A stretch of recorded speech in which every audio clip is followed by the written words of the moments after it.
మనం షేప్ పట్టి కుట్టాలి అంటే షేప్ పట్టి మెయిన్ క్లాత్ ఇది అనుకోండి. మెయిన్ క్లాత్ ఇది. ఈ 2 మెయిన్ క్లాత్సే.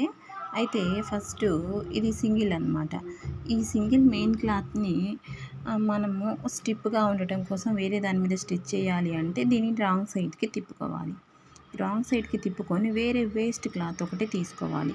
గట్టిగా ఫ్యాంట్ క్లాత్స్ కానీ ఏదైనా ఉంటే తీసుకొని ఆ వేస్ట్ క్లాత్ మీద ఈ రాంగ్ సైడ్‌ని ఇట్లా పెట్టుకోవాలి. ఈ రాంగ్ సైడ్‌ని అంటే షేప్ పట్టి యొక్క రాంగ్ సైడ్‌ని పెట్టుకొని ఇక్కడ ఎడ్జెస్‌లో ఇక్కడ స్టిచ్ చేసుకోవాలి. స్టిచ్ చేసుకున్నప్పుడు ఈ 2 యాడ్ అవుతాయి అన్నమాట.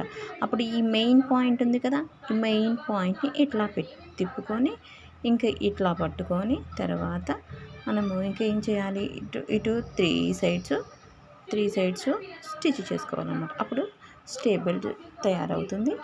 అప్పుడు ఇక్కడ ఇట్లా దారాలు లేకుండా నీట్‌గా వస్తుందన్నమాట. మనం కుట్టుకునేటప్పుడు ఇట్లా రాంగ్ సైడ్ పెట్టుకొని ఇక్కడ స్టిచ్ చేసుకొని ఇట్లా తిప్పుకుంటాం. అప్పుడు రైట్ సైడ్ షేప్ బెల్ట్ వస్తుందన్నమాట. అట్లా మనం షేప్ బెల్ట్‌ని కుట్టుకోవాలి. 2 కూడా అదే విధంగా కుట్టుకోవాలి. ఇలా సింగిల్ పీస్ ఉన్నప్పుడు కింద ఒక ఫ్యాంట్ బిట్టునో ఏదో ఒకదాన్ని అటాచ్ చేసుకోవచ్చు. లేదు మనం లైనింగ్ బ్లౌజ్ కుట్టేటప్పుడు లైనింగ్ క్లాత్ కుట్టడానికి షేప్ బెల్ట్ అయితే ఫస్ట్ ఒక వేస్ట్ క్లాత్ తీసుకోవాలి. దాని మీద ఇంకొక లైనింగ్ క్లాత్ పెట్టుకోవాలన్నమాట. దాని మీద ఇంకొక లైనింగ్ క్లాత్ పెట్టుకోవాలి. దాని మీద మెయిన్ ఫ్యాబ్రిక్ పెట్టుకోవాలన్నమాట. అవి రాంగ్ సైడే పెట్టుకోవాలి. మెయిన్ ఫ్యాబ్రిక్ కూడా రాంగ్ సైడ్ పెట్టుకొని ఆ 3ని ఇలా ఎడ్జెస్లో స్టిచ్ చేసుకొని ఆ మెయిన్ ఫ్యాబ్రిక్ని ఇట్లా తిప్పుకుంటే అప్పుడు మెయిన్ ఫ్యాబ్రిక్ రైట్గా వస్తుందన్నమాట. అప్పుడు ఏం చేస్తాం, అప్పుడు ఆ 3ని ఇట్లాగా స్టిచ్ చేసుకుంటా ఇట్లా పెట్టి ఇట్లా కుట్టుకొని ఇట్లా చేసినప్పుడు పైనేమో మెయిన్ ఫ్యాబ్రిక్ వస్తుంది, ఇక్కడ కిందేమో లైనింగ్ క్లాత్ వస్తుందన్నమాట. అర్థమైందా? అట్లా వస్తుంది. అట్లా పెట్టుకోవాలి. షేప్ బెల్ట్ని అట్లా స్టిచ్ చేసుకోవాలి. షోల్డర్ జాయిన్ చేసేటప్పుడు ఏం చేయాలి అంటే ఇదేండి బ్యాక్ పార్ట్ ఇది. ఈ బ్యాక్ పార్ట్కి మనము ఫ్రంట్ పార్ట్స్ ఉన్నాయి కదా, ఫ్రంట్ పార్ట్స్ 2 మనం షేప్ బెల్టులు ఫస్ట్ కుట్టి తర్వాత కాజా పట్టీ కూడా కుట్టిన తర్వాత కాజా పట్టీ ఉక్స్ పట్టీ మనం కుట్టుకున్న తర్వాత ఇప్పుడు ఈ బెల్టుల్ని ఇట్లా రాంగ్ సైడ్న ఇట్లా స్టిచ్ చేసుకోవాలి. రాంగ్ సైడ్ పెట్టుకొని ఇదిగోండి రాంగ్ సైడ్ ఇవి రాంగ్ సైడ్, ఇది రైట్ సైడ్ బ్యాక్ పార్ట్, ఇది రాంగ్ సైడ్ పెట్టుకొని ఇక్కడ స్టిచ్ వేసుకొని దీనిని మనం ఇట్లా అనుకోవాలన్నమాట. అప్పుడు ఇది రైట్ సైడ్ అవుతుంది. ఇది కూడా సేమ్ అట్లానే పెట్టుకోవాలి. అప్పుడు రైట్ సైడ్ అవుతుంది. అప్పుడు ఏం చేయాలి అంటే ఈ షోల్డర్ టక్స్ ఉంది కదా, ఈ షోల్డర్ టక్స్ వీటి మీద ఇట్లా వీటి మీద పెట్టుకొని ఈ టక్స్ ఏదైతే ఉందో ఈ టక్స్ని చూడండి, ఈ టక్స్ పాయింట్ ఉంది కదా, ఏంటి హ్యాండ్స్కి లోతు తీసుకున్నటువంటి పార్ట్ మనకి ఫ్రంట్ సైడ్ రావాలి.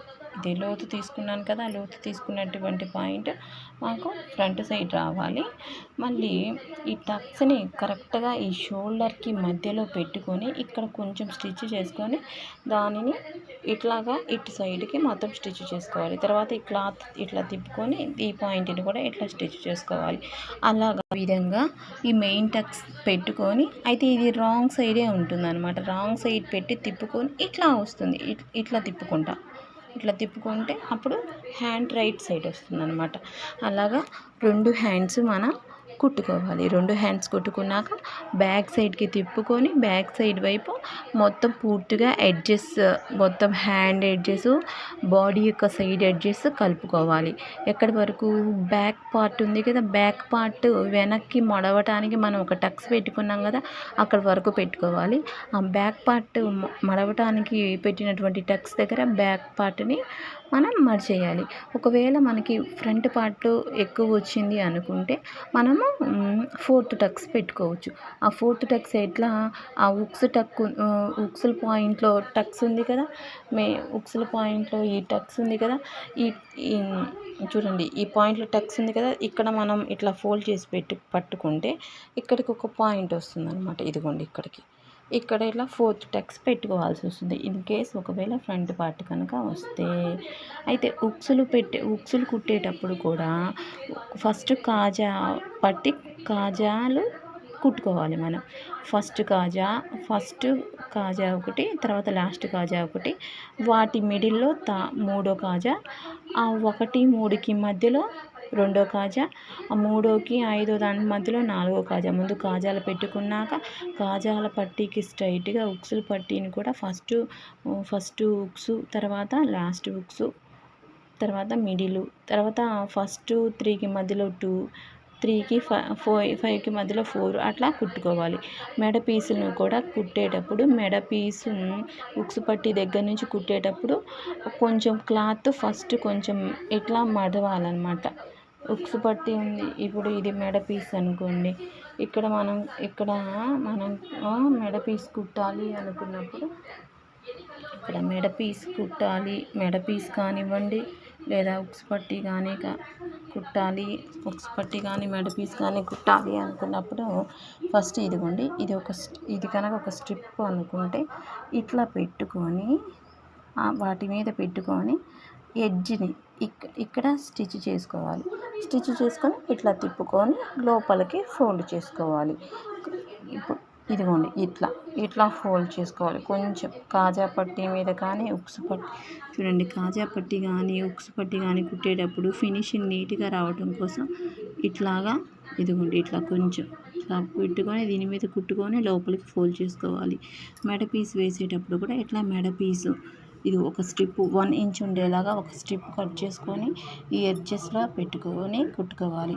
అదే పలక మెడ అయితే సేమ్ ఇట్లానే పెట్టుకుంటాము. ఇట్లానే పెట్టుకొని ఇట్లా కుడతాం ఎడ్జెస్. ఈ ఎడ్జెస్ కుట్టి దానికంటే ముందు ఇటు సైడ్ ఎడ్జ్ ఉంది కదా, ఈ 1 ఇంచ్కి కుట్టిన ఈ 1 ఇంచ్ కుట్టినటువంటి ఈ పీస్ని మనం కొంచెం పీసులు రాకుండా ఫోల్డ్ చేసి తర్వాత ఇక్కడ కుడతాము. ఇక్కడ కుట్టేటప్పుడు పలక మెడ